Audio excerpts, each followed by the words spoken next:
Bien, le preguntábamos, dejábamos planteado en el bloque anterior si en realidad este escenario de la desglobalización es lo que puede explicar la aparición de un Trump en la Casa Blanca, las ultraderechas en Europa, o si en realidad son personalidades que empiezan a marcar rumbo.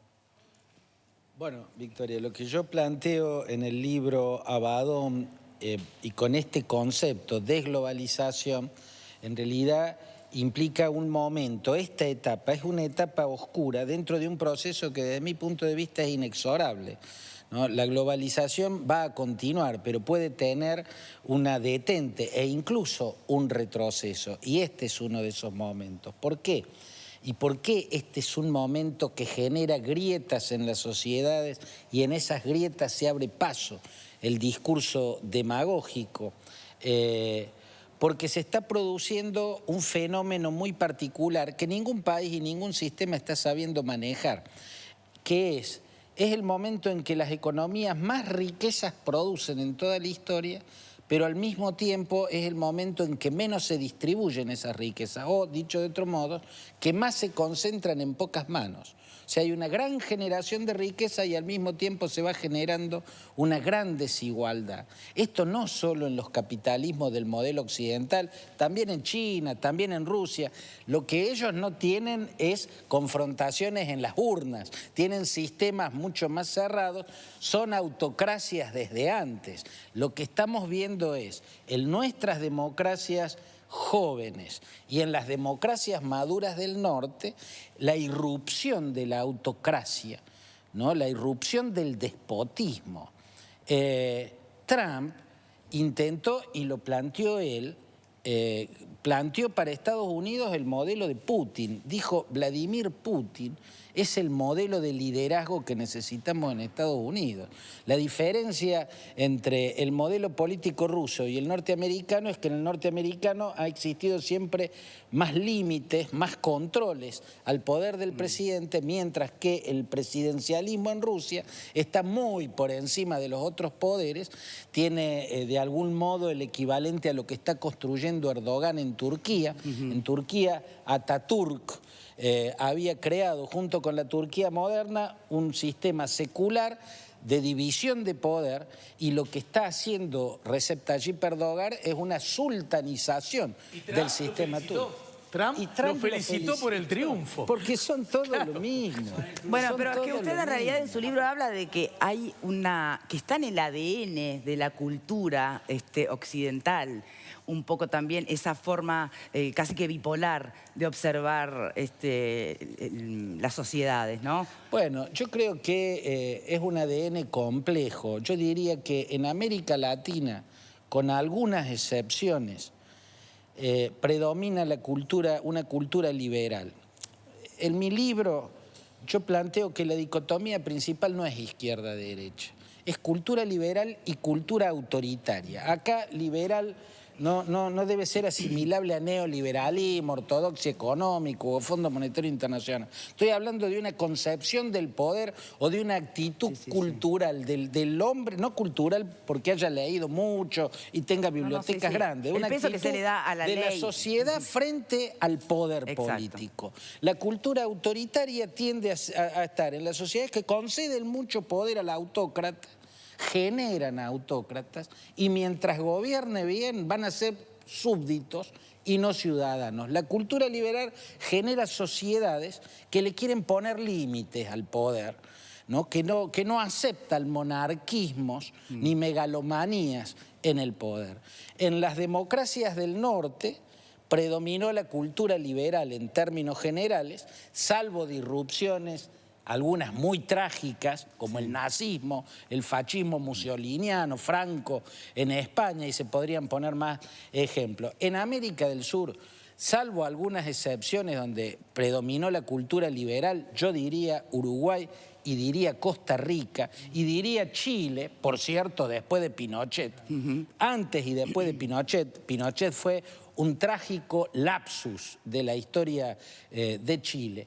En América Latina ha predominado la cultura autoritaria. También diría que Venezuela supo representar un bastión de la cultura liberal y a uno en particular le duele lo que le está pasando porque nuestros exiliados de nuestras feroces dictaduras encontraban en Venezuela un refugio. Era una democracia insular en un océano de tiranías militares, ¿no? Y yo además como argentino tengo hacia Venezuela y en particular hacia Carlos Andrés Pérez, de cuyo partido es el señor, que más allá de que considero que la firma del Plan Brady fue un error y que ese error tiene que ver con la deriva en la que cayó después y la aparición del chavismo, más allá de eso, yo suscribo y he planteado siempre la idea de que la Argentina no fue a la guerra con Chile, que hubiese sido la más trágica de todas las guerras que hubiese vivido este continente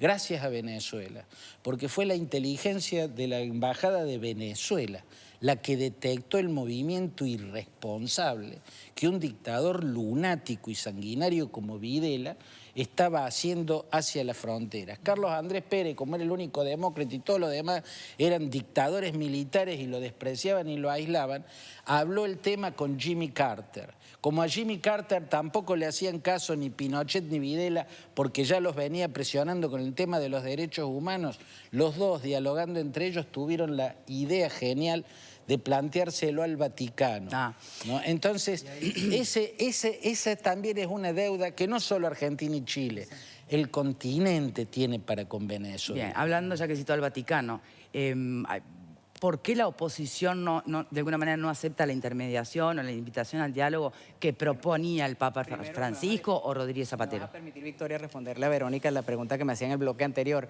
Ciertamente, Verónica, estoy de acuerdo contigo en relación al tema de la injerencia o no, pero parte de lo que explica el amigo Claudio de las torpezas de los gobiernos, creo que el vocero de la declaración de los Estados Unidos debió ser más el Departamento de Estado y quizás no el Departamento de Defensa a través del Comando Sur, porque se presta a malas interpretaciones y por supuesto que puede ser catalogado como algo que inclusive nosotros criticándole al gobierno, la presencia militar exacerbada obviamente genera tensión.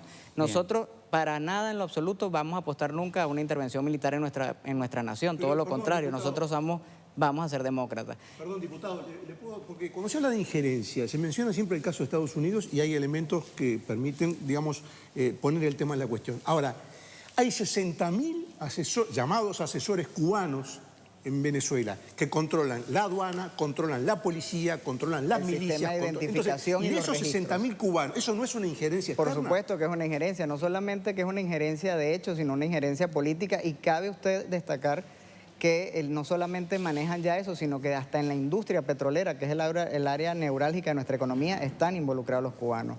Con relación... ¿Perdón?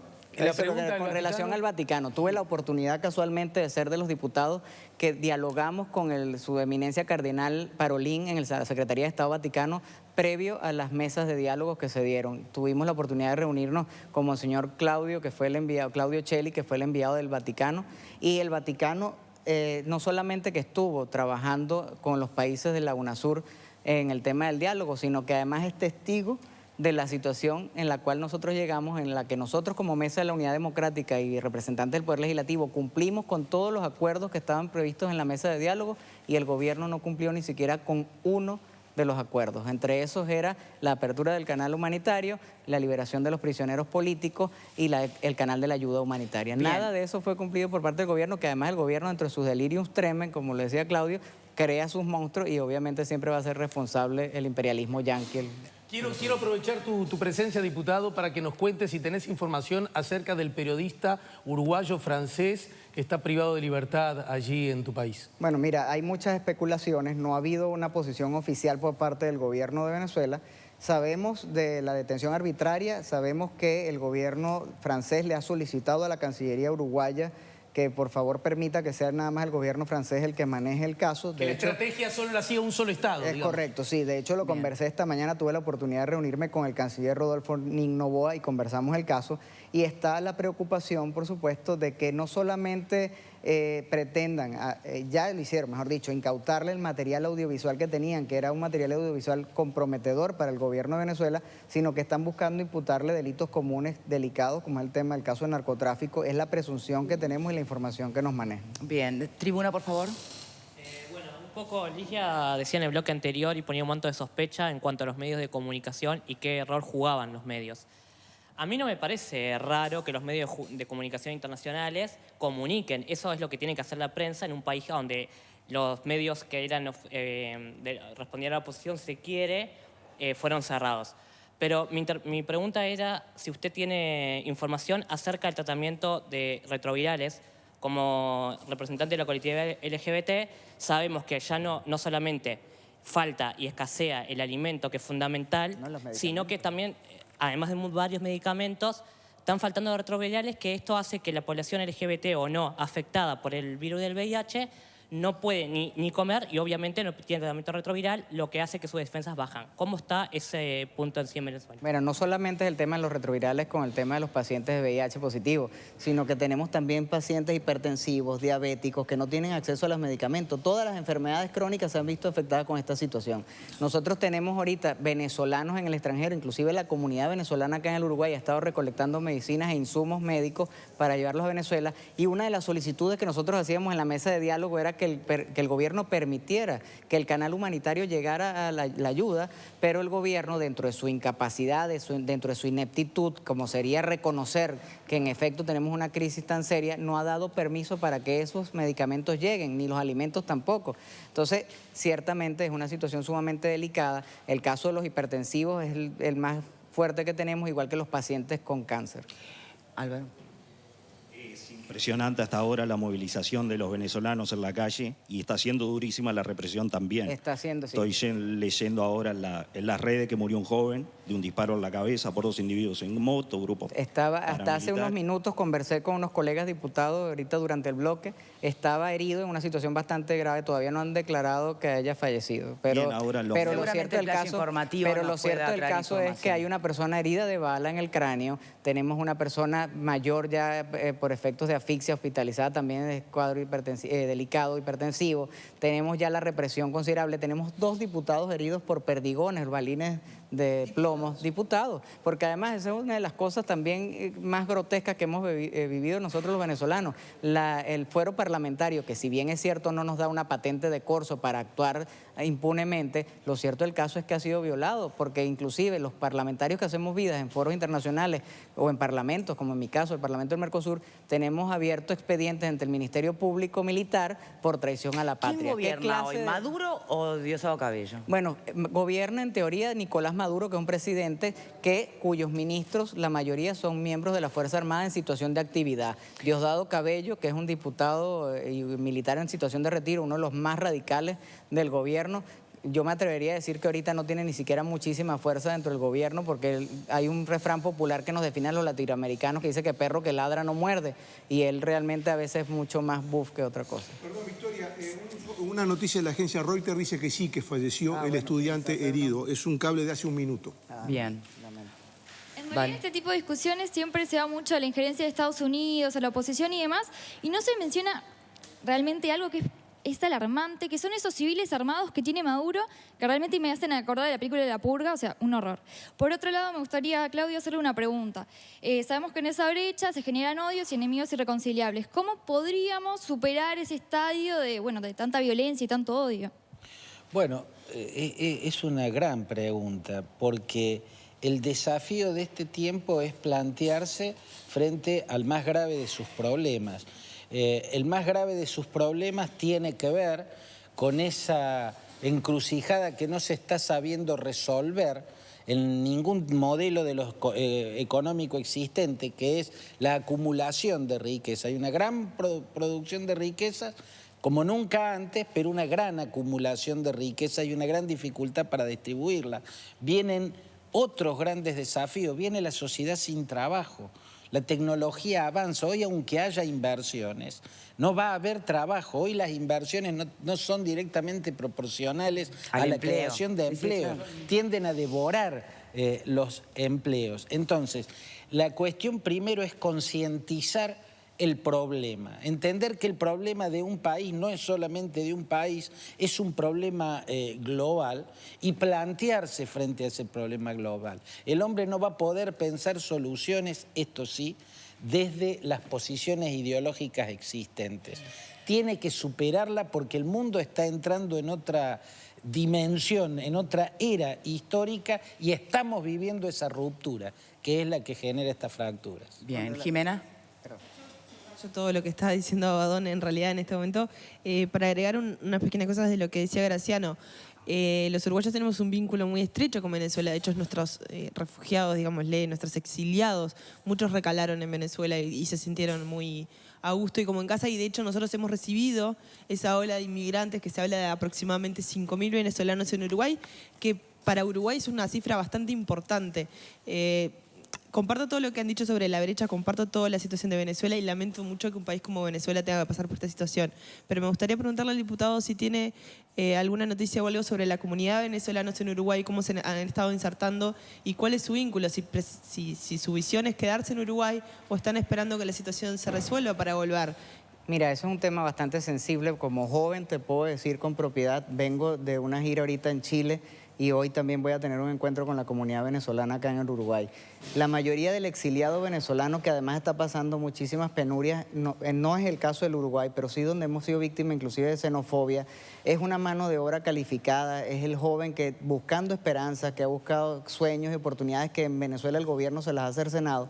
Ese joven que es profesional y preparado, que se ve de repente en la obligación de estar acá en un kiosco, en un mesonero, sin ánimo de menospreciar ningún trabajo, porque todos los trabajos son nobles, pero por supuesto que se ve golpeado y siempre, siempre añora su país. Ese joven venezolano que está acá emprendiendo un futuro en el Uruguay, busca siempre y va a tener el anhelo de regresar al país.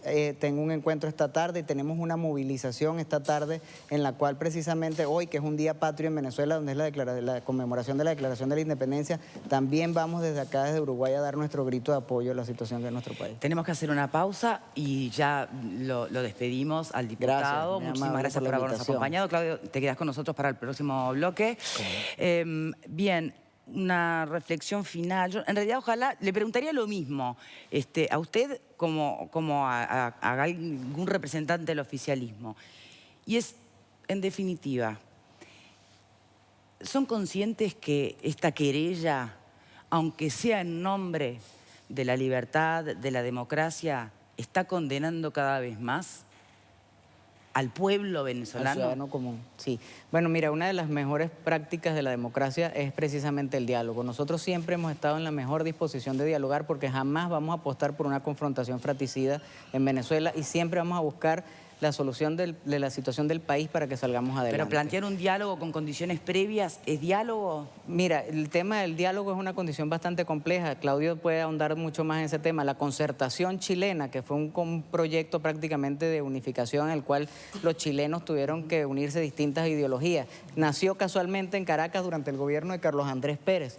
Y aparte de eso, la concertación chilena tuvo que soportar, inclusive dentro de los diálogos, para que hubiese el plebiscito, el que en el nombre de Augusto Pinochet Ugarte estuviera en la Constitución Nacional como comandante per secula seculorum del ejército, siendo una espada de Damocles sobre la naciente democracia.